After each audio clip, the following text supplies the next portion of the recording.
pessoal! Estamos aqui com mais um Podgat, hoje para falar sobre queimaduras com o nosso queridíssimo enfermeiro Rony do SAMU, já conhecido por vocês. Bem-vindo, Rony, mais uma vez. Obrigado pelo convite, Jéssica. É sempre uma satisfação poder falar sobre utilidade pública. E hoje, como você disse, vamos falar sobre queimaduras, desmistificar algumas coisas, levar alguns conhecimentos para as pessoas. Rony, minha primeira dúvida: quais são os tipos de queimadura? Excelente. A gente pode ter queimaduras por calor, a gente pode ter queimaduras por eletricidade, pode ter queimaduras por radiação, que não é muito comum no nosso meio. Podemos ter queimaduras por frio, que também não é muito comum no nosso meio, é um país tropical. E a gente pode ter queimaduras, inclusive biológicas, por aquelas mandorovás, como se diz, eu não sei como é que se diz lá na sua terra, taturana, enfim, esses bichinhos também produzem queimaduras. E quais os métodos de prevenção? Isso é muito importante, né? A queimadura, ela afeta demais a saúde pública e a primeira coisa, a primeira medida é pensar na prevenção. As prevenções de queimadura por calor, que é a mais comum, 55% das queimaduras são por calor, ocorrem em ambientes domésticos, principalmente, viu, Jéssica? E a grande prevenção é com as mães que utilizam a boca do fogão as duas primeiras. A gente tem um hábito simples que a gente não faz. Por que a gente não usa as do fundo? Eu comparo a mesma situação quando a gente vai no shopping. Você vai ao shopping, você fica buscando a vaga mais próxima, né? Parece que é tão difícil você estacionar um pouquinho mais longe e ir caminhando. Na queimaduras por calor, isso é importante também. As mães utilizarem a boca do fogão do fundo e, caso tenha utilizado as da frente, evitar que as panelas tenham os cabos para fora. E é claro, né, o ideal seria que a criança, principalmente nessa faixa etária, não tivesse na cozinha e, se tiver, tem que ter essa atenção redobrada. Outra preocupação que a gente tem também são as mães que estão com crianças no colo e ficam fazendo o alimento, às vezes a criança está chorando, etc. e tal. E isso é o ponto fundamental, prevenir nesse sentido. Já nas queimaduras elétricas, nós temos aqueles bloqueadores nas tomadas, que também é uma boa estratégia. E nas queimaduras químicas, deixar qualquer tipo de produto químico muito distante e não ao alcance das crianças, porque esses são os principais fatores que causam acidentes de queimaduras, não só no caso dos químicos, que também tem ingestão, né? Mas esses são os principais pontos de prevenção. E esse é o melhor caminho.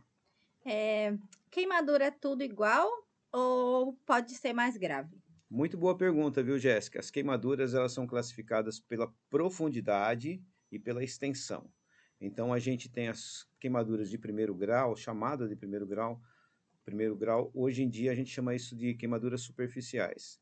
A queimadura de primeiro grau é aquela queimadura que a gente tem na insolação, quando fica muito tempo no sol exposto, mas é claro que pode ser por um contato também com uma panela quente, onde eu tenho só uma superfície avermelhada. Essa queimadura de primeiro grau ou superficial, ela pega a primeira parte a primeira camada da pele, que é a epiderme.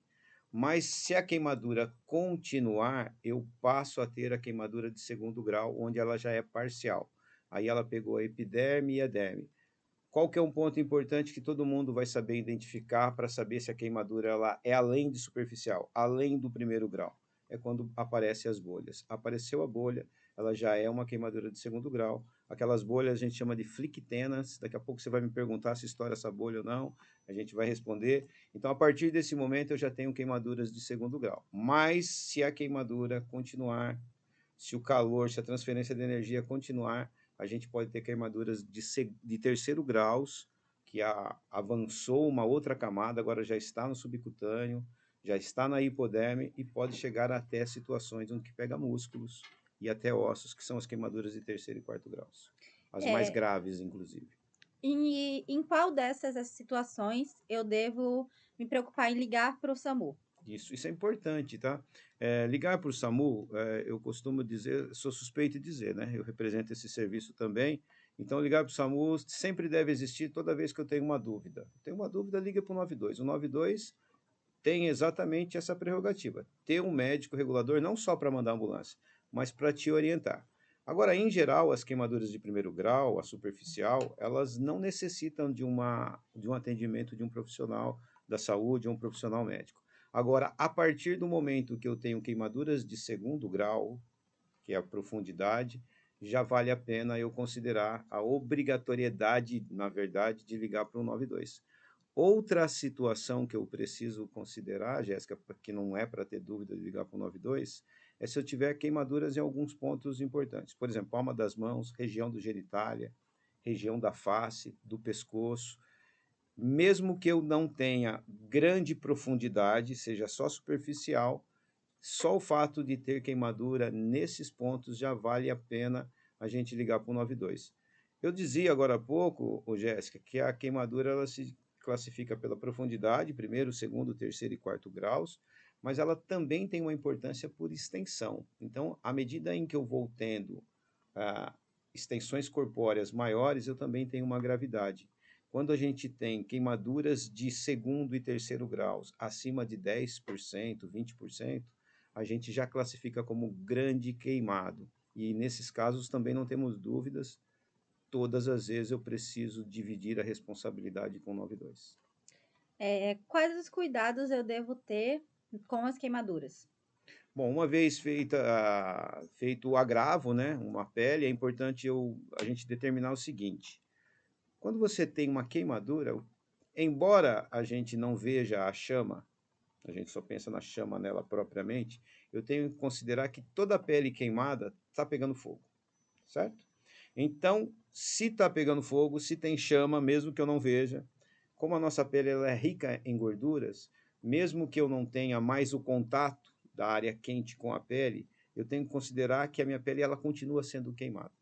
Então, a melhor maneira, a maneira mais efetiva é diminuir a temperatura desse local. E a forma adequada para isso é utilizar a água, preferencialmente, o ideal seria uma água fria, de 15 graus, às vezes não é possível, tomar cuidado com água gelada, que pode ser até pior. Então, água ambiente abundantemente para as temperaturas por calor. 10, 15, 20 minutos, que qual é o objetivo? Você apagar o fogo, por assim dizer, de que maneira? Diminuindo a temperatura da pele queimada. Tem muito mito, né? Ah, tem de monte. Então, com isso vem a dúvida: posso passar pasta de dente, manteiga, pó de café, gelo? Na minha cidade, o pessoal falava muito que queimava com aquele bichinho do mar, água-viva, Água viva. passava xixi. É verdade? Vai resolver? Isso Vai ajudar? não vai resolver nada e muito pelo contrário vai piorar. Olha só, você falou aí pasta de dente, pó de café. Eu vou fazer uma brincadeira aqui agora, tá? De todos esses produtos tem um que é o pior de todos. Sabe qual é? Hum, O pó de café. Sabia? não sabia. Vai no supermercado, vê o preço do pó de café, então ele é proibitivo. Mas é brincadeira, não pode nada disso que você falou, tá? Pó de café, pasta de dente, dá uma ilusão porque tem o Gelo? mentol, gelo, o gelo, a gente tem queimadura por frio também, né? Então se você tiver uma pele exposta a baixas temperaturas, você vai ter queimaduras. Então o gelo nesse aspecto aí vai ajudar a queimar ainda mais. Então o gelo jamais, e todos esses que você trouxe aí, a gente resumiria da seguinte maneira: você não passa absolutamente nada. O tratamento é água fria. Se não tiver uma água com equilíbrio de 15 graus, água em temperatura ambiente, vai ser melhor para tentar diminuir a temperatura e, consequentemente, reduzir os danos que aquela queimadura vai produzir ao longo do tempo. Claro que isso, a gente está muito mais preocupado com as queimaduras de segundo e terceiro grau. E se for uma queimadura por eletricidade, tem alguma atenção especial? Queimadura por eletricidade é muito assustador, porque, em geral, elas podem levar a um distúrbio elétrico do coração e levar a uma parada cardiorrespiratória.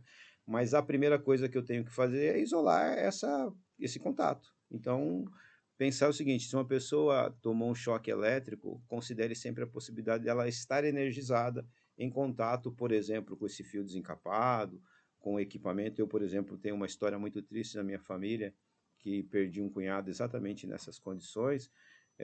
Então, você primeiro, antes de mais nada, é isolar, desligando a energia elétrica para só depois fazer a abordagem dessa vítima. E tomar muito cuidado, porque caso tenha tido um impacto significativo da energia elétrica, é possível que a pessoa evolua numa parada cardiorrespiratória e tem que aplicar as manobras de ressuscitação cardiopulmonar mas secundariamente a desligar ou isolar a energia elétrica. Quero chamar a atenção para esse ponto que você trouxe, porque energia elétrica, queimaduras por energia elétrica é sempre grave, porque ela tem, em geral, a entrada e muitas vezes a saída.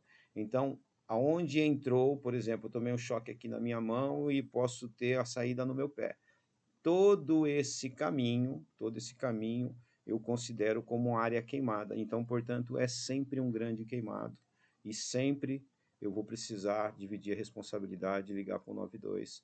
Mas tomar cuidado antes de encostar na vítima, se for o caso, isolar a energia elétrica, desligar a fonte de energia elétrica. E quando cria bolhas? Se eu estourar as bolhas que criou, eu vou fazer cicatrizar mais rápido? Esse é um grande mito que a gente tem, né?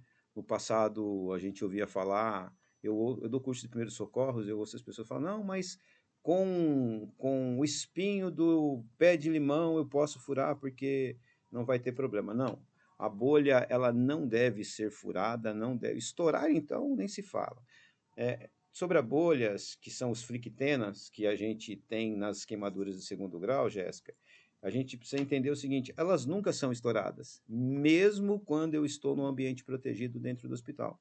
Elas são debridadas, elas são removidas. Então, não é o fato de estourar e simplesmente a bolha vai murchar ali, a gente tem uma ideia de que eu vou ter uma recuperação mais rápida. Muito pelo contrário.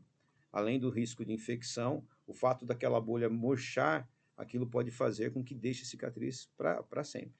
Então, não, eu nunca vou estourar a bolha, em hipótese alguma. Eu deixo isso. Eu, no atendimento pré-hospitalar, por exemplo, dentro da ambulância, eu não furo a bolha, porque não é um ambiente protegido. É claro que se ela estourar sozinho, às vezes por algum contato, aí é diferente. Mas, fora isso, a gente precisa deixar bem claro: surgiu bolhas, essas bolhas devem ser retiradas num ambiente intra-hospitalar e protegido. Então, quer dizer que a partir do momento que tem bolha, ligar para o SAMU, mas ir também no hospital para remover a bolha no hospital. Isso, exatamente. O SAMU, se ele chegar lá, ele vai fazer outros atendimentos, continuar resfriando. O que a pessoa está fazendo enquanto o SAMU não chega, resfriando a área queimada. O SAMU poderá continuar fazendo isso. A depender do cenário, o SAMU vai usar outras técnicas, como, por exemplo, pegar uma veia, um acesso venoso, para fazer uma espécie de analgesia para controlar a dor. E, a depender da situação, o SAMU tem outras medidas. Mas, em geral, nem o SAMU vai fazer a remoção dessa bolha neste ambiente. Então, definitivamente não estourem essas bolhas. Eu posso passar pomada antibiótica nas queimaduras? Olha só o que você disse aí, a pomada antibiótica ela é para matar micro-organismos, né? A antibiótica é para matar micro-organismos. Nesse momento, você não tem necessariamente a presença de um micro-organismo ali, né? Para que ele tenha que ser combatido por um antibiótico. Então, definitivamente não, ela não tem utilidade nesse momento. Num ambiente intra-hospitalar, já numa unidade de queimados, um centro de queimados, é possível que sim, eles utilizem outros recursos, pensando até em pomadas antibióticas, né? Em geral, os antibióticos, quando existem nesses casos, são feitos de maneira sistêmica, por acesso venoso, mas ainda que tenha que passar algum produto, e muitos produtos são passados numa unidade de queimados, ainda assim, eles não são aceitos num ambiente de primeiros socorros, por assim dizer. Primeiros socorros, resumidamente, água. Água abundantemente, 10, 15, 20 minutos. E vou te dizer mais, viu, Jéssica? Esse tempo de 20 minutos é uma eternidade, né? Costuma ser pouco. Em geral, precisaria ficar mais tempo ainda. A gente abriu uma caixinha de perguntas no nosso Instagram e teve Certo. uma que estava fora do que a gente combinou de falar. E eu vou deixar aqui porque já me aconteceu. Eu já tive queimadura de sol e o conselho de toda a minha família foi: passa pasta d'água. Realmente a pasta d'água É, vai ajudar? não, não vai ajudar, vai só piorar. Você tem que, nesses casos de queimadura por insolação, sol, principalmente o horário das 10 às 15 horas, horário que ninguém deveria tomar sol, mas a gente sabe que tem algumas profissões, inclusive, que é impossível. Mas, assim, na maioria dos casos, a gente tem pessoas que estão no momento de lazer que acabam tendo esse tipo de queimaduras, então perfeitamente prevenível, né? A gente já discutiu isso lá atrás. Mas uma vez tendo acontecido, o que que ela precisa? Ela precisa de hidratação. É isso que ela precisa. Água fria no local da lesão e beber bastante líquido, que é a melhor maneira de conseguir equilibrar e não ter prejuízos para essa pele. É isso, Rony. Muito obrigado. Você tem algum recado a dar a mais para as pessoas que estão em casa nos assistindo nesse momento? O recado é a prevenção. Nada é mais adequado do que você prevenir. Vovó já dizia, prevenir é melhor do que remediar, não é isso? Então é isso mesmo, a gente precisa buscar meios de prevenção para evitar que a gente tenha qualquer tipo de agravo por queimaduras. Agora, entendo, não se preocupe com a questão de ligar para o 192, que às vezes a gente tem essa preocupação. 192, vou pedir uma ambulância para isso? Não, você vai pedir uma orientação. O médico regulador vai te orientar e, na necessidade, de acordo com o agravo, ele vai mandar uma ambulância até o seu local para ter um atendimento mais adequado. É porque às vezes a gente fica em dúvida, né? Ah, eu acho que não é tão sério para eu chamar uma ambulância, mas a gente vai ter orientação ligando para o SAMU, não Perfeito. é só chamar uma ambulância. Isso, eu vou aproveitar esse espaço para falar exatamente sobre isso. Quando o SAMU foi criado, a gente ficou com a ideia de que ele foi criado para mandar ambulância. Não é essa a missão do SAMU, é também. A gente só ficou com ela. O 192 é uma central reguladora, onde eu tenho um observatório de urgência e onde eu tenho a possibilidade de você que está na sua casa pedir uma orientação com um profissional médico. Entendo a necessidade, ele vai encaminhar a ambulância e a ambulância mais adequada de acordo com a necessidade que você apontar para o médico. É isso, pessoal. Ficamos por aqui. Espero que tenha feito sentido para vocês, Podgat. Compartilhe essa informação com todos. Isso pode estar ajudando a salvar a vida de alguém. Curta, compartilhe, comente. Muito obrigado, Rony, mais uma vez. E estarei sempre disposto para voltar aqui para falar de todos os assuntos relacionados à utilidade pública. Até a próxima.